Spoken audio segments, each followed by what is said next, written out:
Passport issue ও নবায়নে বাদ যাচ্ছে police verification. Passport issue ও নবায়নের ক্ষেত্রে পুলিশ ভেরিফিকেশন বাধ্যতামূলক থাকছে না।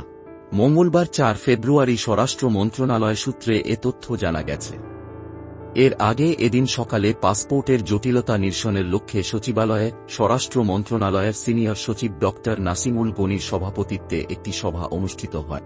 সম্প্রতি উপদেষ্টা পরিষদের এক সভার আলোচনায় বলা হয়, জাতীয় পরিচয়পত্র ও জন্ম নিবন্ধন পাসপোর্ট ইস্যুর মূল ভিত্তি ধরা হয়। এ দুটি সঠিক থাকলে পাসপোর্ট দেওয়ার ক্ষেত্রে কোনো বাধা থাকার কথা নয়। এরপরই এ নিয়ে কাজ শুরু করে স্বরাষ্ট্র মন্ত্রণালয়ের সুরক্ষা সেবা বিভাগ। এক কর্মকর্তা জানান, আজকের সভায় অনেকটা এগিয়ে গেছে। পরবর্তীতে আরেকটি সভা অনুষ্ঠিত হওয়ার কথা রয়েছে। সভায় বেশিরভাগ প্রতিনিধি পাসপোর্টে ভেরিফিকেশন উঠানোর বিষয়ে মত দিয়েছেন। জানা গেছে, সভায় পাসপোর্ট জটিলতা নিরসনের লক্ষ্যে প্রয়োজনীয় সুপারিশ প্রণয়ন করা হয়। উপদেষ্টা পরিষদের নির্দেশনার আলোকে সিদ্ধান্ত চূড়ান্ত করে এ সংক্রান্ত আদেশ জারি করা হবে।